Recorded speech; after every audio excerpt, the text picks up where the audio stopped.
In this video, we are going to discuss the judicial control over the delegated legislation. This is also known as Doctrine of Ultra Vires. Judicial control over delegated legislation occupies an important place in the field of control mechanism over delegated legislation. Judicial control means the assessment by the court the legal validity of the delegated legislation with reference to the Constitution and the recognized principles of law. Constitution is the fundamental law of land, and all the laws inconsistent with it are declared invalid. The general theory of judicial control is called as Doctrine of Ultra Vires. Administrators or executives derive a legislative power from the parent act passed by the legislative authority. Hence, the limit of the delegated powers can be found in the parent act itself. Hence, delegated legislation can also be assessed with reference to the parent act. Along with them, breach of the principles of natural justice, error of law, failure to perform duty, bad faith, abuse of powers, etc. are other principles which can be used for judicial control. Now let us see the meaning of the word ultra vires. Ultra vires is a Latin phrase. The meaning of it is beyond power or authority, or without power or authority. An act is said to be ultra vires when it is done by a person or a body of persons beyond or without any power, authority or jurisdiction. Thus, according to the doctrine of ultra vires, an authority can exercise only so much power as is conferred on it by the law. When a piece of delegated legislation is declared to be ultra vires, then it becomes void and unenforceable. Doctrine of ultra vires has two aspects, substantive and procedural. Let us see them by using a chart. Substantive ultra viresness can be occurred in case of parent act as well as in case of delegated legislation. Parent act can be challenged on the basis of two grounds. First, it itself is ultra vires the Constitution, and second, the delegation by it means the power conferred by it on the executive authority is ultra vires the Constitution. Delegated legislation can also be challenged on the basis of two grounds. First, it is whether it is ultra vires the Constitution, and second, whether it is ultra vires the enabling or parent act. On the other hand, the virus of the delegated legislation can also be checked on various procedural aspects such as publication is not done, procedure as per parent act is not followed, there is further delegation, etc. Now let us see all these aspects one by one. First aspect of substantive ultra vires is the parent act is ultra vires the Constitution. We know that Constitution is the supreme law of land, hence each act must be inconsistent with the Constitution or in conformity with the constitutional requirements. If it violates the constitutional provisions, then the court declares it unconstitutional and void. To understand this aspect, we may refer the Article 13, 245 and 246 of the Constitution of India. Article 13 Clause 1 provides that all laws in force in the territory of India immediately before the commencement of the Constitution, insofar as they are inconsistent with the provisions of Part 3, that is the fundamental rights, shall to the extent of that contravention be void. And Clause 2 of the Article 13 provides that the state shall not make any law which takes away or abridges the rights conferred by Part 3, that is of the fundamental rights. Thus, the contravening law up to that extent of contravention will be void. Article 245 makes it clear that the legislative power of the Parliament and that of the state legislature are subject to the provisions of the Constitution.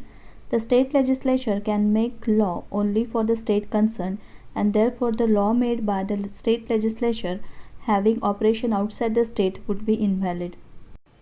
Article 246 makes provision in respect of the distribution of lawmaking powers between the Parliament and the state legislature. With respect to 7th schedule, we may say that the subjects are divided into three categories: union list, state list and concurrent list. Parliament has exclusive power to make laws on the matters given in the union list. State legislature can make laws on the matters given in the state list. while both of them can make laws on the matters given in the concurrent list. In case of conflict between the law made by the Parliament and the law made by the state legislature, the law made by the Parliament shall prevail. In a case Chintaman Rao versus State of Madhya Pradesh, the Parent Act authorized the Deputy Commissioner to prohibit the manufacture of bidis in some areas during certain periods. It was held that the Parent Act was unconstitutional as it violated Article 19(1)(g) of the Constitution, which confers a fundamental right to carry on any occupation, trade or business. Here it should be noted that when Parent Act is ultra vires, the delegated legislation based on it is automatically ultra vires. The next aspect we are going to see is delegation is ultra vires the Constitution. The Parliament or the legislative authority derives its power to make laws from the Constitution. Honorable Supreme Court has made it clear in various cases that excessive delegation is not permissible. Essential legislative function entrusted to the legislature by the Constitution cannot be delegated by it. It can be termed as excessive delegation which is not permitted. In one case, Ajay Kumar Banerjee versus Union of India, it was held that declaring the legislative policy and laying down the standard with sufficient clarity constitutes essential legislative function which cannot be delegated. The virus of the delegated legislation can be checked by the court with respect to the Constitution as well as with respect to the Parent Act. Sometimes it is found that the Parent Act is not violative of the Constitution, but the subordinate or the delegated legislation made under it violates the provisions of the Constitution. Such delegated legislation will be unconstitutional and void, though the enabling or Parent Act is perfectly valid. Here we may refer Article 13 of the Constitution of India, where it has been made clear that the state cannot make laws which takes away the fundamental right conferred by the Constitution, and all the bylaws, rules, regulations, notifications, means all the delegated legislation has also the force of law. That means they cannot take away the fundamental rights conferred by the Constitution. Here we can also take the note of the Article 31B of the Constitution, according to which all the acts and regulations included in 9th schedule of the Constitution are protected, but not the delegated legislations made under it. The delegated legislation is held to be ultra vires the enabling or Parent Act when it is found to be in excess of the power conferred by the enabling or the Parent Act. Conferment of a rule-making power by an act does not enable the rule-making authority to make contrary or inconsistent rules which travel beyond the scope of the enabling act. In Agricultural Market Committee versus Shalimar Chemical Works, Honorable Supreme Court has explained that the delegate which has been authorized to make subsidiary rules and regulations has to work within the scope of its authority and cannot widen or constrict the scope of the act or the policy laid down thereunder. Now let us move to the procedural aspects of the doctrine of ultra vires. Here we are dealing with the delegated legislation, the main purpose of which is public administration. If public is unaware of laws, then how can they abide with them?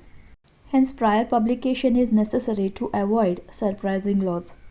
While delegating legislative power to the executives or administrative authorities, the Parent Act or Enabling Act often provides certain procedural requirements to be complied with. If these formal requirements are mandatory in nature and are disregarded by these authorities, then the rules or regulations made by such authorities would be invalidated by the judiciary. Such procedural formalities may consist of consultation with the interested bodies, publication of draft rules and regulations, hearing of objections, considerations of representations, etc. Next aspect is further delegation or sub-delegation. A delegated authority cannot sub-delegate or further delegate its power to another body. As sub-delegation is procedural defect, it may be treated as procedural ultra vires. Now let us conclude our discussion. The general theory of judicial control over delegated legislation is also called as the doctrine of ultra vires. There are different ways of challenging the virus of the delegated legislation. On the basis of them, there are two main aspects of the doctrine of ultra-vires. First one is a substantive ultra-vires and second is the procedural ultra-vires. In substantive aspect, the Parent Act is assessed with reference to the Constitution, mainly with fundamental rights, and the delegated legislation is assessed with reference to the Parent Act as well as the Constitution. While in procedural aspect, it is checked that whether the required procedure is followed by the delegated legislation or not. As judiciary is independent in nature, its control over the delegated legislation is required for maintenance of the rule of law.